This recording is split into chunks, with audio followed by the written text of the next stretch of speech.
بسم اللہ الرحمن الرحیم۔ دوستو، آج جو میں واقعہ آپ کو سنانے جا رہا ہوں وہ بالکل سچا واقعہ ہے۔ یہ واقعہ ہے ایک ایسے شخص کا جو پاکستان میں چھوٹی موٹی نوکری کر اور بڑی مشکل سے اپنا گزر بسر کرتا تھا۔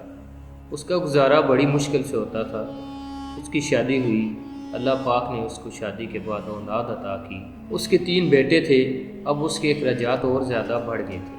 اس نے ایک فیصلہ کیا کہ اب وہ پاکستان کو چھوڑ کر باہر کسی ملک میں جا کر نوکری کرے گا اور اپنے گھر کا خرچ چلائے گا۔ وہ ایک عرب ملک میں چلا گیا۔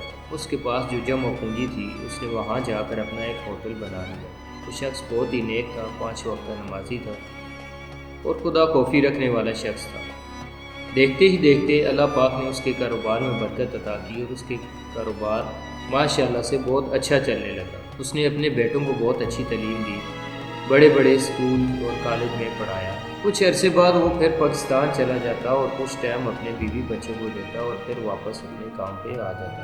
دیکھتے دیکھتے اس کے بیٹے بڑے ہو گئے اور وہ کالج اور یونیورسٹیوں میں چلے گئے۔ اس شخص نے اپنے تینوں بیٹوں کے لیے الگ الگ مکان خریدے تاکہ وہ اپنے بیٹوں کی شادی کرے اور وہاں پہ خوشی خوشی رہے۔ 2 بیٹے تو یورپ ممالک میں چلے گئے، ایک بیٹا اس باپ کے پاس آ گیا جو ہوٹل میں کام کرتا تھا۔ کچھ عرصے کے بعد جب باپ نے محسوس کیا کہ میرے بیٹے کو ہوٹل کی سمجھ آ گئی ہے تو میں کچھ عرصے کے لیے پاکستان چلا جاتا ہوں اور وہاں پہ ٹائم گزارتا ہوں۔ جب وہ پاکستان آ گیا تو کچھ عرصہ گزارنے کے بعد اس کی بیوی بیمار ہو گئی، وہ اس کا علاج کرایا۔ اس کے پاس جو رقم تھی وہ ختم ہو گئی اور کچھ عرصے بعد اس کی بیوی فوت ہو گئی۔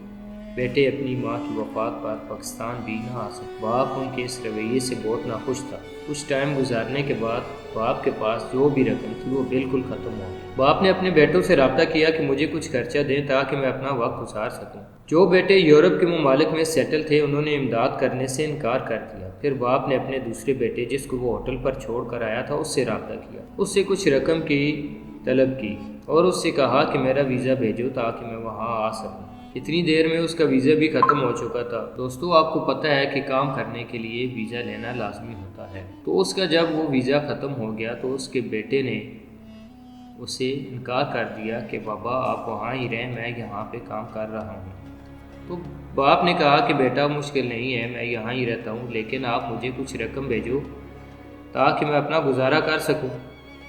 لیکن بیٹے نے جھوٹ موٹ کا باپ کو یہ بتا دیا کہ کام کے حالات نہیں ہیں اور میں آپ کو کچھ رقم نہیں بھیج سکتا، اور دوسرے یورپ والے بیٹوں نے بھی انکار کر دیا۔ باپ نے ایک دفعہ پھر تینوں بیٹوں سے ریکویسٹ کی لیکن تینوں نے انکار کر دیا اور کہا کہ ہمارے پاس کچھ رقم نہیں ہے کہ ہم آپ کو بھیج سکیں، ہم خود پریشان ہیں۔ یہ بات سن کر وہ شخص بہت پریشان ہوا اور اس نے اپنے کفیل سے رابطہ کیا جس کے ساتھ اس نے 20 سال گزارے تھے۔ دوستو، آپ کو پتہ ہوگا کہ کفیل وہ ہوتا ہے کہ جس سے ہم ویزا لیتے ہیں اور وہ ہمارا ذمہ دار ہوتا ہے اور اسی کے پاس ہم کام کرتے ہیں۔ اس شخص نے اپنے کفیل کو سارا ماجرا سنایا اور کفیل نے اس شخص سے کہا کہ کوئی مسئلہ نہیں ہے، میں آپ کے لیے ویزا بھیج دیتا ہوں۔ اس شخص نے کیا کیا، جو بیٹوں کے نام اس نے مکانات خریدے تھے وہ سارے نیلام کر دیے اور اس کی ساری رقم اللہ کے نام پہ دے دی اور خود اسی عرب ملک میں واپس آ گیا جہاں پہ اس کا بیٹا ہوٹل میں کام کر رہا تھا۔ جب وہ آیا تو اس نے آ کر دیکھا کہ کام تو بہت اچھا چل رہا ہے لیکن میرے بیٹے نے جان بوجھ کر مجھے انکار کیا۔ وہ اب کچھ سوچ بچار میں پڑ گیا اور اس نے ایک فیصلہ کیا کہ میں اپنے بیٹوں سے اس کا لازمی حساب لوں گا۔ اس نے اپنے کفیل سے رابطہ کیا اور اس نے کہا کہ میرے بیٹے کو ابھی یہاں سے کینسل کرواؤ اور پاکستان بھیجو۔ تو اس کفیل نے اس کے بیٹے کو وہاں سے نوکری سے نکال کر پاکستان واپس بھیج دیا۔ جب اس کا بیٹا پاکستان پہنچا تو گھر کی طرف جانے لگا تو لوگوں سے پتہ کیا کہ کیا ماجرا ہے، ہمارے گھر میں کوئی اور لوگ آ گئے ہیں۔ لوگوں نے اس کو سارا قصہ بتایا کہ تمہارے باپ نے یہ سارے مکانات سیل کر دیے ہیں۔ اب اس نے اپنے بھائیوں کو بھی یہ اطلاع دی اور اس لڑکے کے رہنے کی جگہ بھی اب کوئی نہ تھی۔ اب وہ کچھ عرصہ بغیر گھر کے فٹ پاتھ پر سونے لگا اور مزدوری کرنے لگا۔ خدا کا کرنا ایسا ہوا کہ دوسرے بھائیوں کو بھی وہاں سے کاروبار میں نقصان ہوا اور وہ بھی پاکستان واپس آ گئے۔ جب پاکستان واپس آئے تو تینوں کے ساتھ یہی ماجرا ہوا کہ ان کے رہنے کے لیے کوئی بھی مکان نہیں تھا اور انہوں نے پھر اپنے باپ سے رابطہ کیا کہ ابو جان ہم کہاں رہیں گے۔ آپ نے تو سارے مکانات سیل کر دیے ہیں۔ تو باپ نے بیٹوں کو جواب میں کہا کہ بیٹا، جب میں یہاں پر مجبور تھا تو میں نے تم تینوں سے مدد مانگی تھی۔ تم وہاں پہ عیاشیاں کر رہے تھے اور مجھے رقم دینے سے انکار کر دیا۔ اب میں تمہاری کوئی مدد نہیں کر سکتا، اب تم جانو اور تمہارا کام۔ اب خود محنت مزدوری کر کے اپنا مکان بناؤ تاکہ تمہیں احساس ہو۔ اب میرا تم سے کوئی بھی تعلق نہیں ہے۔ اور اس شخص نے فون کاٹ دیا۔ کچھ عرصے بعد وہ شخص بہت بیمار ہو گیا۔